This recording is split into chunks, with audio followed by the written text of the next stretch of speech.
received the Mary Luminizer. It came out all broken. I did wanted to replace the product, but since it was out of stock, so replacement was not possible, and I could not take the refund because I felt that refund will not help me out, because anyway I will not be able to get a new product before 1 month or more than that, and I needed the product at this moment because I had a lot of video planned for a long time. So anyway, I thought myself to fix it, and I thought of sharing a video on the same because I feel this could help someone else as well in case you have a broken eyeshadow or a pressed highlighter.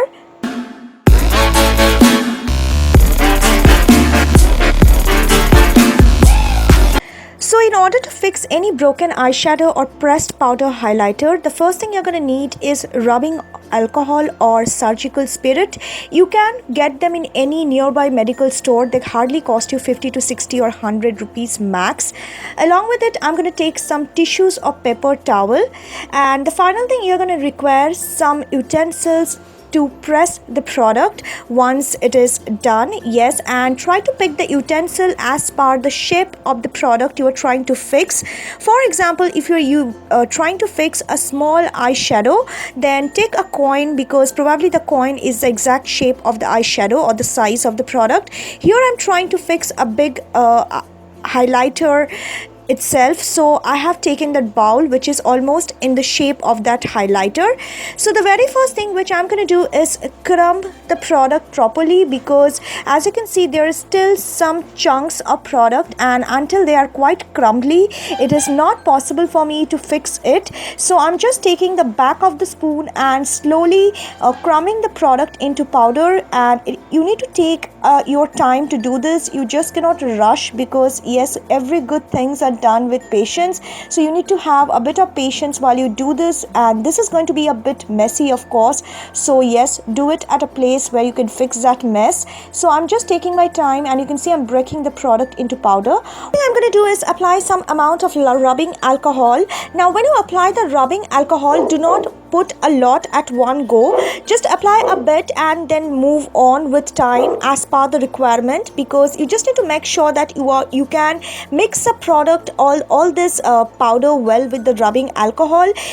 Too much is going to take a lot of time to dry out, and too little it's not going to work. So the best suggestion is to go with the flow. Just apply a bit at a time and see how much you require. You can always add a bit later on. Once it is well mixed, I'm just going to go ahead and press it a bit lightly with the back of a spoon, and do not put a lot of pressure. Use light hand to press the product down so that it is easier for you to press it afterwards more. And then the next thing I'm going to do is take a tissue, and I'm just going to place the tissue on the product, and take the bowl, place it on the tissue, and press it down with my hand with pressure. This is going to make sure that the tissue will absorb all the excess rubbing alcohol from the product, and at the same time the product is going to get pressed down properly as the way it was initially.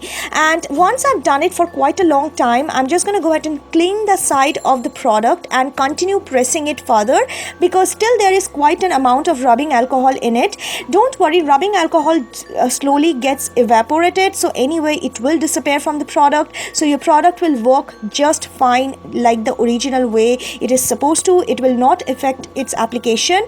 I'm just cleaning it using a bit of rubbing alcohol in the tissue and also using a Q-tip, and this is how the product look right now. And I'm just going to take the tissue again, and this time I'm going to start pressing it first with the bowl, because the bowl will give it the perfect shape the way it was. And I'm just pressing it down with the tissue, because the tissue is going to soak the excess alcohol, and you need to repeat this step as long as you feel that the product is feeling a lot wet. So keep on repeating it until you feel that it is quite dry. Then it is quite dry in its consistency.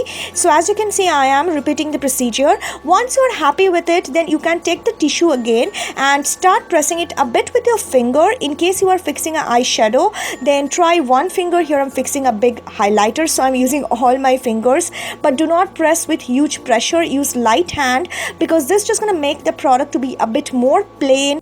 Sure that you rest the product open. Just keep the lid open and rest it for 5 to 6 hours in air so that all the excess rubbing alcohol could get evaporated. So make sure you do that and use it only after 5 to 6 hours. And yeah, the product is all fixed now and I'm really happy with the end result. I no longer feel disappointed with the broken product and it just relieves me so much, because you know, when such a high-end product get broken or you received in damaged condition, it just breaks your heart. And I was so sad since the morning, but now I'm happy that I finally fixed it. And yeah, this is a really easy trick and easy hack which you can easily use at home to fix any powder pressed product at home, whether eyeshadows or highlighters, anything. So yeah, I hope you liked the video. If you like, please do make sure that you subscribe for more such videos, and it is absolutely free. And make sure to like this video and share this, because this could also help someone else. And I will see you guys soon. Until next time, take care. Bye.